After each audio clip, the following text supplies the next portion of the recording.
Praise the Lord. ஆண்டவராகிய இயேசு கிறிஸ்துவின் நாமத்தில் உங்களை வாழ்த்துதல் தெரிவிக்கிறேன். இன்னைக்கு பார்க்க போகிற மிஷனரி சீகன் பால். அவர் 1682ஆம் ஆண்டு ஜூலை 10ஆம் தேதி ஜெர்மனில் பிறந்தார். அவருக்கு 4 சிஸ்டர்ஸ், அவங்க அம்மாவுக்கு 5 பிள்ளைகள்.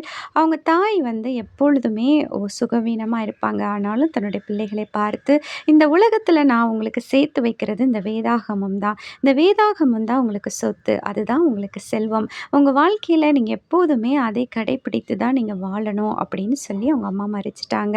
ஆனால் இவருக்கு அதிகமாய் வேதத்தின் மேலே ஒரு இன்ட்ரெஸ்ட். அவங்க அம்மா சொன்னனால அவர் டெய்லியும் வேதத்தை வாசிப்பார், ஜெபிப்பார். ஆண்டவரோடு கூட இருக்கிற உறவு ரொம்ப அதிகமாக இருந்துச்சு. அவர் நல்லா படிக்கிறனால அவர் ஜெர்மனில் ஒரு பெரிய இடத்துல அவர் உயர்கல்வி படித்தார். 1702 அவர் படித்தார். அவர் நல்லா படிக்கிறாரு, அவருக்கு நல்ல திறமை இருக்கு. ஆனாலும் அவருக்குள்ள ஒரு சந்தோஷம் இல்லை. நம்ம என்ன செய்யலாம், என்ன பண்ணலாம் அப்படின்னு அவர் யோசித்து கொண்டே இருந்தார்.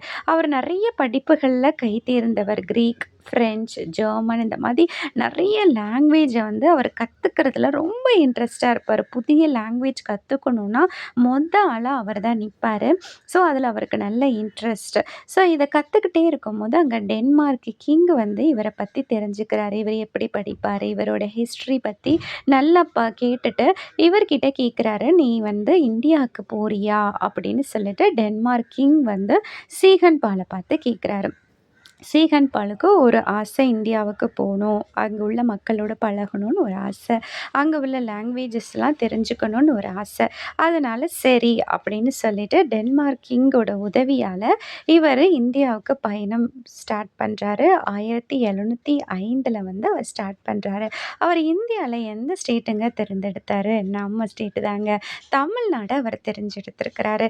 தமிழ்நாட்டில் எந்த இடம் அப்படின்னு பார்த்திங்கன்னா தரங்கம்பாடி அப்படின்ற இடத்த தேர்ந்தெடுக்கிறாரு. அவர் கப்பல் பயணம் 6 மாதம் அவர் அங்கேருந்து வரும்போது பயங்கர புயல், பயங்கர மழை. அவர் வரும்போதே பயங்கர தடைகள் பிசாசு கொண்டு வரான். அவர் கஷ்டப்பட்டு தான் அவர் தமிழ்நாட்டுக்கு வராரு. ஆனால் தமிழ்நாட்டுக்கு வந்தோடனே அங்கே பிரிட்டிஷ் ஆண்டுட்டுருக்கு. இவரை உள்ளேயே விடலை. அதாவது நடுக்கடல்லேருந்து ஒரு போட் அனுப்பி அங்கேருந்து தான் கரைக்கு வர முடியும். இவர் 3 நாள் அந்த நடுக்கடல்லே இருக்க வைக்கிறாங்க. அதுக்கப்புறம் தான் 3ஆவது நாள் தான் போட் அனுப்பி இவரை கரைக்கு கொண்டு வராங்க. இவர் கரைக்கு வந்த புலமும் பிரிட்டிஷ்க்கு ஒரு சந்தேகம், இவங்க ஜெர்மன்லேருந்து உளவாளியாக வந்திருக்காங்களா அப்படின்றனால அவரை அடிமைகள் தங்குற இடத்துல தான் அவரை அடைத்து வைக்கிறாங்க. ஆனாலும் அவர் அந்த அடிமை தங்குற இடத்துல இருந்துக்கிட்டு அவர் ஆண்டவருக்காக ஏதாவது செய்யணும் அப்படின்றதுல ரொம்ப கருத்தாக இருந்தார். அவர் அந்த பீச் பகுதியில் நடந்து அங்கே உள்ள பிரிட்டிஷர், அங்கே உள்ள ஜெர்மனி எல்லாரோடையும் நல்லா பழகினார். அங்கே உள்ள சின்ன சின்ன மக்களோட நல்லா பழகினார். அனாதை பிள்ளைங்களிடத்துல எஜுகேட் பண்ணார். அங்கே உள்ள முக்கியமாக கேர்ள்ஸ்க்கு எஜுகேஷன் கொடுக்கறதுல ரொம்ப ரொம்ப ரொம்ப தீவிரமாக இருந்தார். அங்கே உள்ள ஸ்கூல்ஸ்க்கெலாம் கேர்ள்ஸ் கண்டிப்பாக படிக்க வரணும், மரத்தடியில் உள்ள ஸ்கூல்ஸ் எல்லாத்தையும் எஜுகேட் பண்ணி அந்த மக்களை ரொம்ப ஊக்குவிச்சார். அப்புறம் தமிழ் மொழியை இவரும் போய் கற்றார். அங்கே பீச் மணலில் தான் எழுதி படிப்பாங்க. அப்போ சீகன் பாலும் என்ன பண்ணார், அங்கே போய் அவரும் சேர்ந்து அங்கே உள்ள பீச் மண்ணில் எழுதி எழுதி அவரும் தமிழ் மொழியை கஷ்டப்பட்டு கற்றுக்கிறாருங்க. அங்கே நிறைய எதிர்ப்புகள் இருக்குது. நிறைய ரிச் பீப்புள்ஸ் அவரை ரொம்ப எதிர்க்கிறாங்க. ஏன்னா இவர் அந்த அடிமைகளுக்கிட்ட ஊழியம் செய்யும் போது அவங்களுக்கு நிறைய அவேர்னஸ் கொடுக்குறாரு. அவேர்னஸ் கொடுத்து அவங்கள நல்வழிப்படுத்துகிறதுக்காக நிறையா காரியங்களை அவர் செய்கிறாரு. இதெல்லாம் ரிச் பீப்புள்ஸ்க்கு பிடிக்கலை. ஏன் பிடிக்கலை அப்படின்னா, அவங்களுக்கு ஒரு தாட், என்ன தாட்னா, அந்த அடிமைகளை எப்போவுமே அடிமைகளாக வைத்திருக்கணும், அவங்களுக்கு எஜுகேஷன் கொடுக்கக்கூடாது, அவங்களுக்கு கல்வி கொடுக்கக்கூடாது, அவங்க எப்போவுமே அடிமைத்தனத்தில் இருக்கணும் அப்படின்றதுல அவங்க ரொம்ப கருத்தாக இருப்பாங்க. ஆனால் இவர் அதற்கு இடம் கொடுக்கல. அங்கே உள்ள மக்கள்கிட்ட பேசி பேசி பேசி எல்லாரையும் ஸ்கூலுக்கு அனுப்புறது, சர்ச்சுக்கு வர சொல்கிறது, அவங்களுக்கு ஆண்டவரை பற்றி சொல்கிறது, நிறைய புதிய ஏற்பாடு பற்றி அவங்களுக்கு சொல்லி கொடுக்கறது, இந்த மாதிரி காரியங்களில் அவர் ஈடுபட்டு கொண்டிருந்தார். கடவுள் பற்றி நிறைய அவங்களுக்கு சொல்லி கொடுத்துட்டே இருந்தார்.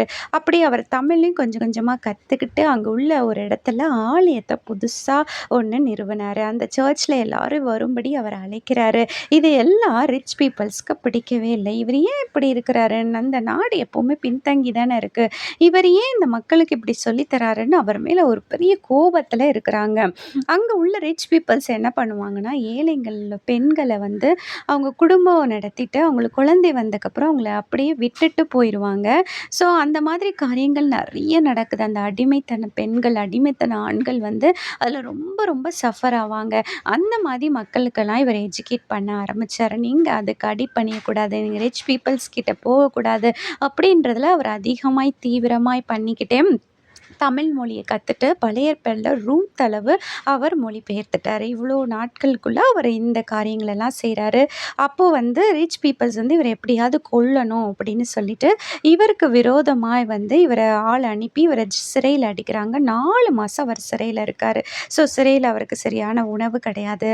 அவருக்கு சாப்பாடு இல்லாம, தூக்கம் இல்லாம அவர் ரொம்ப கஷ்டப்படுறாரு. ஆனாலும் ஆண்டவர் அங்க இருக்கிற ஒருத்தவங்க கண்ல தயவு கிடைக்க பண்றாரு. ஸோ அவங்க என்ன பண்றாங்கன்னா, இவருக்கு கொஞ்சம் ஹெல்ப் பண்றாங்க.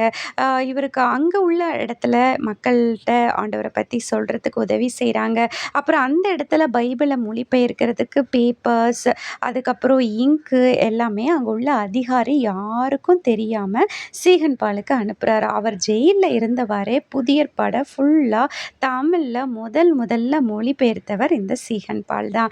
யோசித்து பாருங்க, நம்மளா இருந்தா நமக்கு ஏன் இந்த நிலைமை அப்படின்னு நம்ம சோர்ந்து போய் ஒரு இடத்துல உட்காந்துருவோம். ஆனா சீகன் பால் பார்த்தீங்களா, அந்த இடத்துலயும் அவர் வந்து ஆண்டவருக்காக ஊழியம் பண்றாரு. இதுதான் தமிழ் எழுத்து முதல்ல அவர் பைபிள மொழிபெயர்த்தது. ஸோ இங்க மொழிபெயர்த்துட்டு எல்லாருக்கும் அத அச்சிட்டு அவர் குடுக்குறாரு. குடுத்தக்கப்புறம் 10 வருஷம் ஆயிருது அவரு நம்ம இந்தியாவுக்கு வந்து. அவருடைய நாட்டுக்கு அவர் போகவே இல்ல. சரின்னு அவருடைய நாட்டுக்கு போகுறாரு. அங்க போய் அவருக்கு திருமணம் நடக்குது. அங்க திருமணம் முடிந்த பிறகு திரும்பி தன்னுடைய மனைவிக்கும் அந்த ஒரு ஆர்வம் இருக்கு. நம்ம இந்தியால வந்து ஊழியம் பண்ணணும் அப்படின்னு சொல்லிட்டு. ஸோ அவங்க 2 பேருமா இணைந்து ஊழியம் பண்றாங்க.